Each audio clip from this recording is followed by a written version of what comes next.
Yeah, yeah, yeah. Yeah, yeah, yeah. Yeah, yeah, yeah.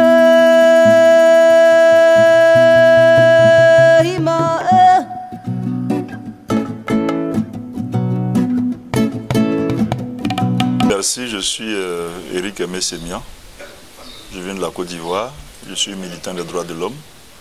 Et je suis président de l'Observatoire ivoirien des droits de l'homme, qui est une organisation des droits de l'homme en Côte d'Ivoire et qui procède beaucoup par le plaidoyer et la recherche et la publication. Nous travaillons dans le domaine de la justice transitionnelle.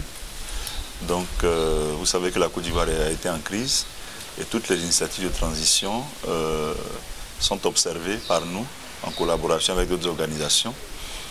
Et par ricochet, donc, nous travaillons sur la justice pénale internationale en ce que la CPI développe actuellement une intense activité en Côte d'Ivoire.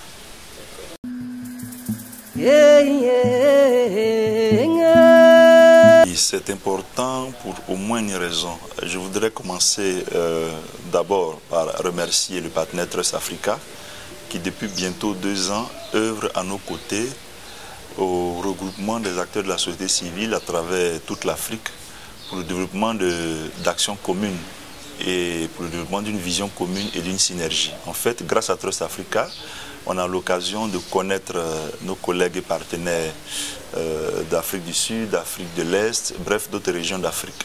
Du coup, ça nous permet de développer un réseau plus grand et d'avoir un partage d'expériences plus approfondi et venant d'acteurs d'horizons divers. Ainsi, depuis que Trust Africa essaie de regrouper ces acteurs de la société civile, on a plus d'informations sur la situation au Kenya, en Ouganda, en Afrique du Sud, en Centrafrique, etc., etc. Du coup, on connaît plus ou moins les acteurs africains au niveau de la société civile qui œuvrent dans le domaine de la justice pénale internationale.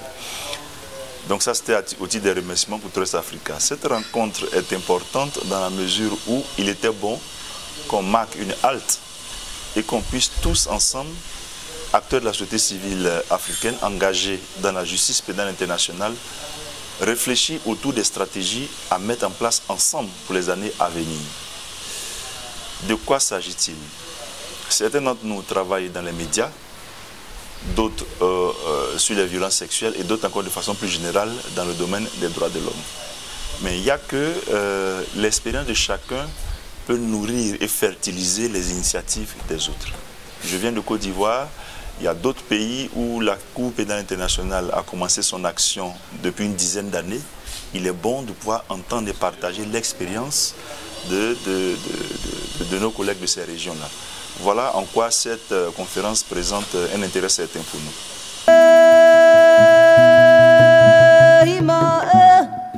La justice pénale internationale est une question d'intérêt et d'enjeu majeur pour la Côte d'Ivoire parce que, comme vous le savez, la crise que la Côte d'Ivoire a connue a fait beaucoup de victimes et a fait couler beaucoup d'encre de salive. Actuellement, il y a 3 affaires devant la Cour pénale internationale concernant la Côte d'Ivoire. Le procureur contre Laurent Gbagbo, l'ancien président, le procureur contre Simone Gbagbo et le procureur contre Charles Blé Goudé. Somme toute, c'est des acteurs très importants de la vie sociopolitique en Côte d'Ivoire. Et quand nous avons vu tout ce qui s'est passé, on réalise que l'action de la Cour pénale internationale en Côte d'Ivoire présente un intérêt certain. En ce que, soit elle nous aide à rechercher la vérité, à punir les coupables, ou soit elle nous précipite dans l'abîme. Pourquoi? Les rancœurs sont encore vives, les plaies sont encore tenaces, il y a beaucoup de mécanismes. On s'intéresse à la question d'abord pour essayer d'assurer un certain pont entre tous les mécanismes qui sont mis en place. Il y a eu une commission dialogue, vérité et réconciliation. Il y a maintenant une commission sur l'indemnisation des victimes.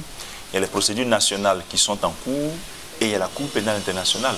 On veut certes parvenir à l'objectif final de la réconciliation, mais comment est-ce qu'on fait un agencement cohérent de tous ces mécanismes? L'objectif visé, in fine, étant de faire en sorte que la conjugaison de tous ces efforts nous permette d'éviter à nouveau ce qui s'est passé en Côte d'Ivoire. La justice traditionnelle, c'est un choix, c'est une option.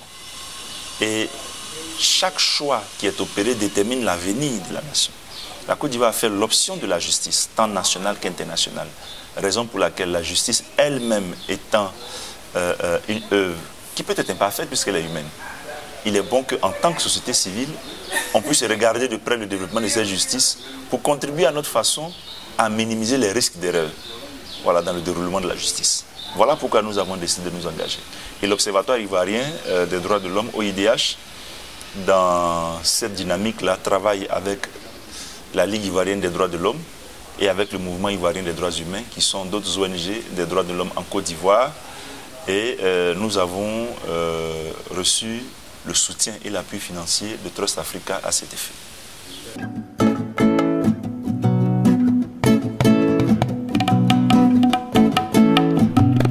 Notre rôle précis en matière de justice pénale internationale consiste, comme je vous l'ai dit dans un premier temps, à établir une espèce de pont, une espèce de logique entre la justice pénale internationale et la justice nationale. Pour nous, l'objectif est le même, faire en sorte que la vérité soit sûre, que les coupables soient punis et que les victimes soient réhabilitées. Voilà. Donc, établir une espèce de pont. Vous êtes sans ignorer qu'en Côte d'Ivoire, il y a 2 mois, il y a eu des procès devant la cour d'assises concernant justement des faits qui ont concerné la crise post-électorale. Les faits, généralement, d'atteinte à la sûreté de l'État. Et dans les mois à venir, il y a les faits liés toujours à la crise post-électorale, mais qui concernent cette fois-ci les crimes de sang. D'un autre côté, il y a les 3 affaires dont j'ai parlé devant la Cour pénale internationale. Comment faire en sorte que la justice, qu'elle soit nationale ou internationale, soit efficace et qu'elle ne soit pas surabondante, pour éviter que les 2 mécanismes se marchent dessus. Donc, au titre des activités, ce que nous faisons, c'est d'abord l'observation des procès. Nous observons les procès pour voir à quel point est-ce que les garanties nécessaires du procès équitable, des 2 côtés, hein, tant du côté des parties civiles que des accusés, les garanties nécessaires du procès équitable soient accordées et que ça ne donne pas l'impression d'être des procès politiques. Parce que plus ça sera des procès politiques, ça sera donc une justice politique à double vitesse qui va encore nous précipiter, je veux dire, dans les bains de sang que nous avons connus. Donc notre objectif en tant qu'acteur de la société civile, c'est d'observer, de monitorer, afin de pousser les autorités à réaliser la justice. Pour nous, le plus important, pour la réconciliation en Côte d'Ivoire, je crois même que c'est l'objectif de la justice et de la justice pénale internationale, plus globalement. Ce n'est pas qu'un tel soit libéré ou un tel autre soit en prison. Ce n'est pas ça le problème. Le problème, c'est jusqu'à quel point est-ce que la justice aura développé des capacités et une certaine indépendance au point où elle pourra se présenter comme un recours fiable en qui tout le monde pourra avoir confiance. De la sorte, si cette confiance est acquise, si cette compétence et cette reconnaissance est acquise pour le compte de la justice, lorsqu'elle sera amenée à prendre une décision, c'est une décision qui, à défaut de faire l'unanimité, va au moins faire consensus. Demain, quand la justice sera vraiment indépendante, lorsqu'elle va poursuivre un tel, ou bien condamner un tel autre, ou bien libérer un tel autre, on aura le sentiment que oui, même si ce n'est pas tout à fait la vérité, mais à tout le monde on se rapproche de la vérité. Mais lorsque la justice ne fonctionne pas comme cela se doit, c'est là que nous sommes interpellés. La justice, ce n'est pas l'affaire de l'État, c'est l'affaire de toute société, de tout corps constitué. Au niveau...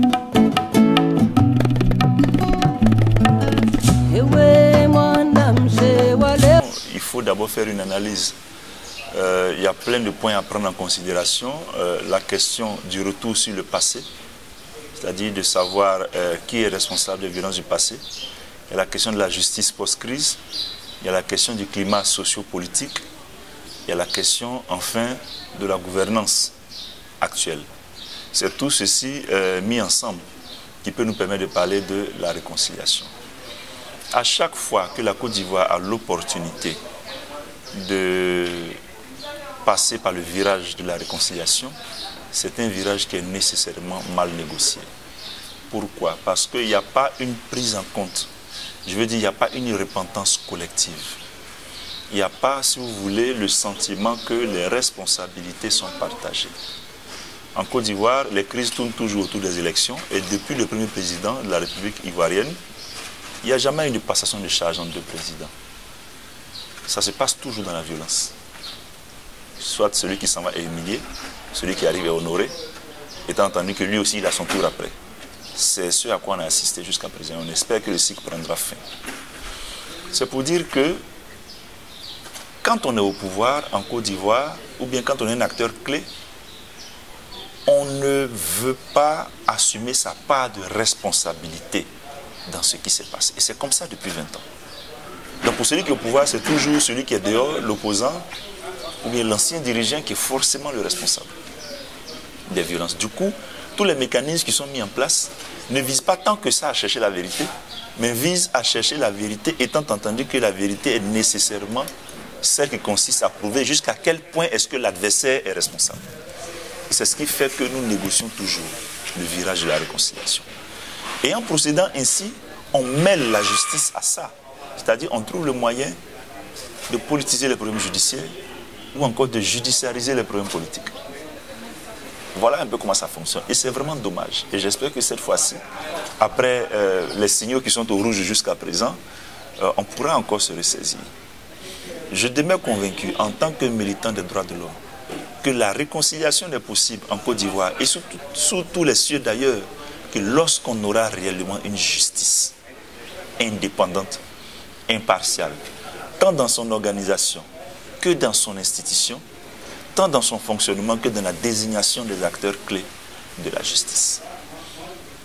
On n'a pas d'autre alternative, on n'a pas d'issue que de passer par la justice pour qu'on sache effectivement ce qui s'est passé. Une justice qui ne soit pas aux ordres, une justice qui ait le sens de la responsabilité, le sens du patriotisme et le goût élevé du travail bien fait et du devoir. C'est ce à quoi on doit appeler nos concitoyens. Et en le disant, on parle non seulement de la justice nationale, mais également de la justice internationale. Aujourd'hui, nous sommes contre le fait qu'un procès soit fait par les Africains à la Cour pénale internationale. Ce n'est pas un mauvais mécanisme en soi. Mais le tout, c'est comment est-ce que nous l'utilisons et quelles responsabilités on confie à la Cour. On ne peut pas, après l'avoir célébrée, venir aujourd'hui la tuer prématurément. Mais il faut justement opérer des changements à partir de l'intérieur. La Cour, ce n'est pas une tente dressée pour le sommeil, la Cour pénale internationale. C'est un traité qu'il a établi. Il y a une assemblée des États partis où tout se discute. Mais il faut justement faire des propositions et des contributions. Mais en faisant des critiques, en restant dehors pour dire on est contre la Cour parce qu'on a l'impression que ceci, parce qu'on a l'impression que cela. Oui, mais qu'est-ce qu'on propose? C'est ça. Donc, cher monsieur, il y a beaucoup d'éléments qui entrent en ligne de compte dans la réconciliation. Mais comme je suis là pour le compte de la justice, je dois dire que le virage que nous manquons à chaque fois en Côte d'Ivoire dans le cadre de la réconciliation, c'est justement parce qu'on n'a pas une justice, en tout cas pour l'instant, qui se batte pour prendre la pleine mesure de son indépendance. Une justice qui joue son rôle premier au niveau de la réconciliation. Figurez-vous qu'en 2000, à la faveur des élections, le juge constitutionnel ivoirien a déclaré une personne vainqueur, pour 4 jours après déclarer une autre personne vainqueur. Ça, c'est en 2000. En 2010, en décembre 2010, le juge constitutionnel déclare une personne vainqueur, et 5 mois plus tard, déclare une autre personne vainqueur. C'est tout ça aussi la justice. Le sens de la responsabilité, du professionnalisme, pour la réconciliation. Quand on rend la justice, ce n'est pas pour faire plaisir à Mamadou ou bien de recevoir Bineta, mais c'est pour le peuple de Côte d'Ivoire. Et c'est cela, la justice est rendue au nom du peuple de Côte d'Ivoire. Et c'est à cette conscience collective que nous appelons.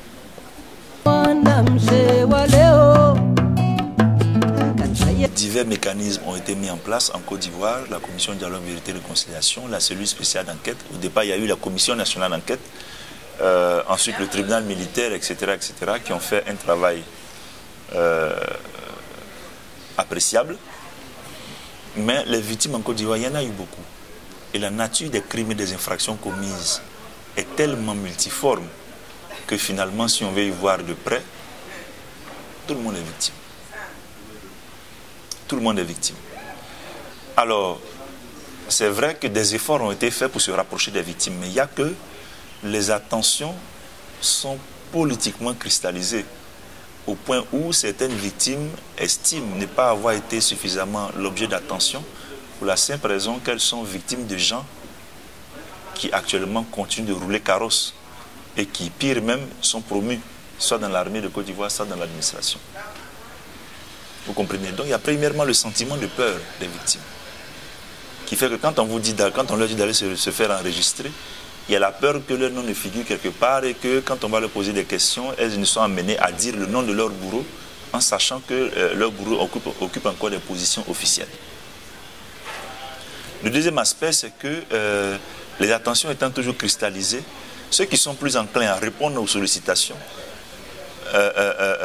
sont les victimes qui plus ou moins sont taxées d'être proches du régime actuel, au détriment de ceux qui sont taxés d'être proches de l'ancien régime. Et enfin, le temps qui a été mis en place pour enregistrer les victimes n'a pas été suffisant. La Côte d'Ivoire, c'est 322 000, 322 000 combien de kilomètres carrés.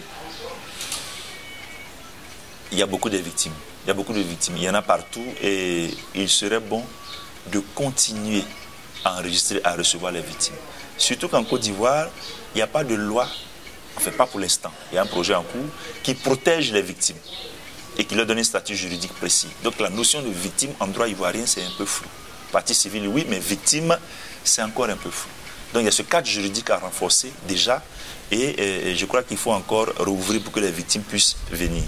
Ils ont mis en place la Commission nationale d'identification des victimes, la CONARIF, qui a commencé à faire son travail et qui pendant un mois va encore accueillir les victimes qui n'ont pas pu se faire recenser. Mais nous estimons que tout ceci est peu. À côté de cela, il y a les ONG de la société civile qui ont fait un travail de profilage et de cartographie des victimes et qui les ont également reversés aux autorités en charge. Notre travail de plaidoyer consiste à rencontrer régulièrement les autorités et à leur expliquer les problèmes qui sont ceux des victimes. Les victimes rencontrent beaucoup de problèmes, donc on échange avec les autorités, le gouvernement et aussi avec le système des Nations Unies et de l'Union africaine pour attirer leur attention et porter à leur connaissance les différents défis qui sont les nôtres et ceux des victimes dans la question de la compensation. Voilà un peu ce que nous faisons. Mais c'est un processus, il ne faut pas rêver, il ne faut pas penser que régler la question des victimes, c'est quelque chose qui va se faire en 3-4 mois. Nous espérons que dans les 5 années à venir, on sera encore en train de s'occuper des victimes. Mais en face, il faut pour l'instant travailler à faire en sorte qu'il n'y ait même plus de victimes. Enfin, qu'il n'y ait plus de crises, d'autres crises qui puissent encore générer. Oui, et je crois que c'est indiqué dans le statut. La Cour n'est pas une cour de première instance. Elle fonctionne sur la base de la complémentarité lorsque les juridictions nationales ne veulent pas ou ne peuvent pas. Donc bien sûr, il y a des situations où, après des crises, la situation d'absence de l'État, constatée de façon criante par les dysfonctionnements ou l'inexistence du système judiciaire, amène les États à recourir à la Cour pénale internationale. Et c'est ce qui a été l'argument en Côte d'Ivoire en 2011, lorsqu'il s'est agi de transférer l'ancien président et puis ensuite M. Blé Goudé. Parce que la justice n'était pas à même de répondre aux attentes, à la demande de justice, aux besoins de savoir à cette époque-là. Donc c'est vrai en partie que nos systèmes judiciaires fonctionnent de façon carente, fort malheureusement, bien souvent. Et donc c'est ce recours en carence implicite qui constitue le recours à la Cour. Mais il faut se poser la question de savoir pourquoi est-ce que la justice ne fonctionne pas bien. Le premier élément, ça peut être le manque de moyens, le manque d'éthique, mais l'un des moyens à ne pas négliger, c'est surtout aussi que on a même que nos États travaillent à faire en sorte que la justice elle-même ne soit pas indépendante, à faire en sorte que la justice rencontre des difficultés de sorte à pouvoir la maîtriser. Est-ce que vous comprenez? Mais à côté, il y a aussi le fait que la volonté politique elle-même est telle qu'on ne veut pas en fait que la vérité soit sûre.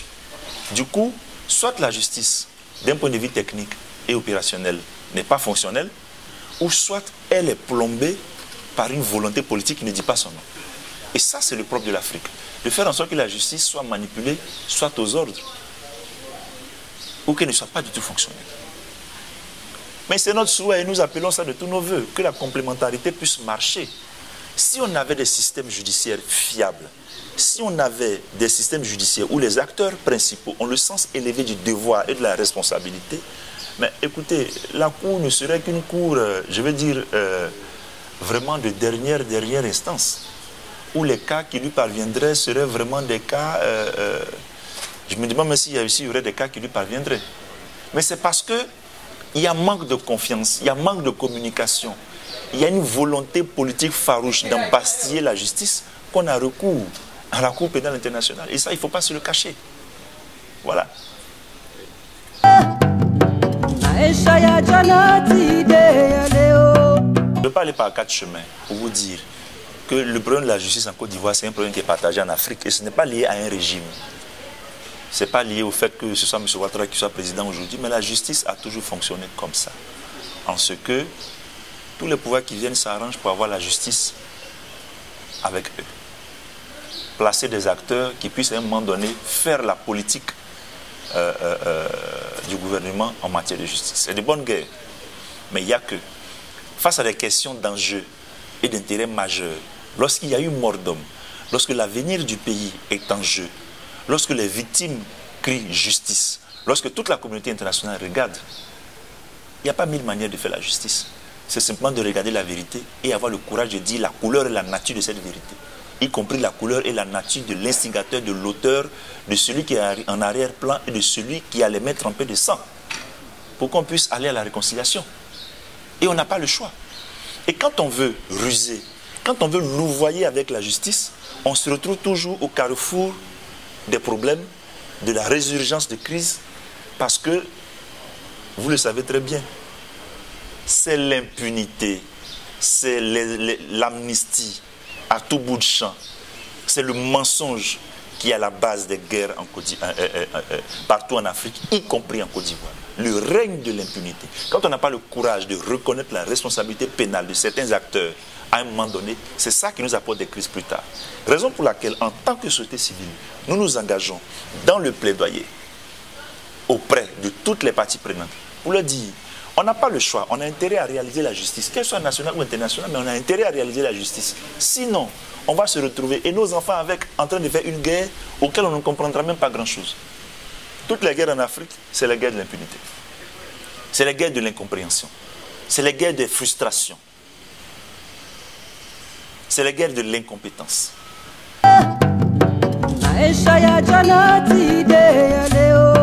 Voir les choses en termes de succès ou d'insuccès. Nous sommes des partisans de la justice. Si la vérité peut être dite au niveau national, au niveau africain, au niveau universel, c'est tant mieux. Peu importe le niveau. Mais quand on s'engage dans le plaidoyer en tant qu'acteur de la société civile, c'est de faire en sorte que, quel que soit le lieu, la justice soit dite. C'est une bonne chose. Je pense même que l'Afrique a tardé. Le protocole de Malabo est bien écrit.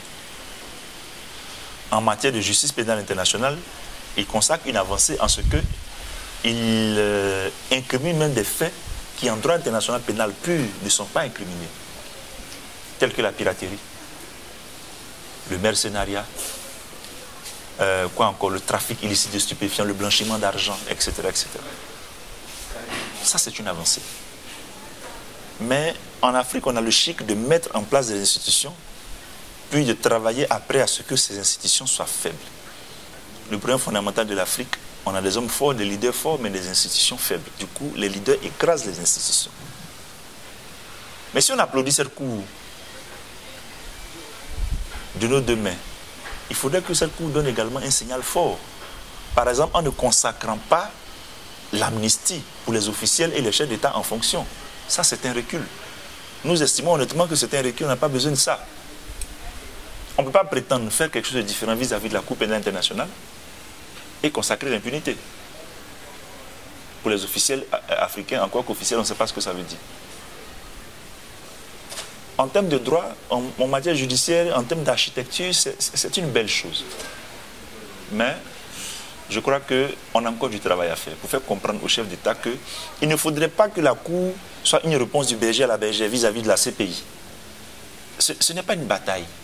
Mais si vous avez des objections, si vous avez des critiques à faire à la CPI, mais créez quelque chose qui soit mieux. Pas pour ne plus que les États africains travaillent avec la CPI, mais pour que des problèmes avec une nature typiquement africaine puissent être réglés en Afrique. Ça, c'est possible. Mais sur ça encore, il faut jouer franc jeu. Travailler à renforcer les institutions.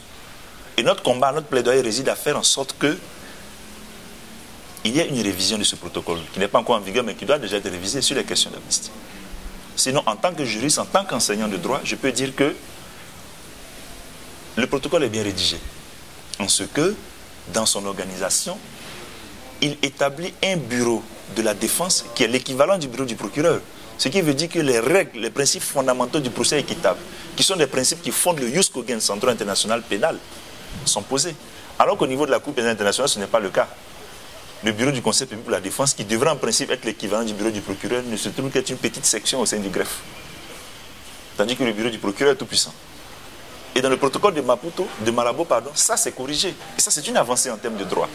Parce que le fait que les crimes soient graves en droit international pénal n'enlève rien, si vous voulez, à la suite du procès. Bien au contraire. C'est justement parce que les crimes soient graves qu'on doit s'assurer que le procès soit le plus équitable possible. De la sorte, la décision qui en sortirait serait une décision qui serait moins contestée. Parce que la personne accusée aura été mise en mesure de se défendre, les victimes auraient toutes les garanties et tout le monde aura eu l'occasion de suivre. Voilà. Ewe mwana mzee wa leo, mbache unagona ketosha holo.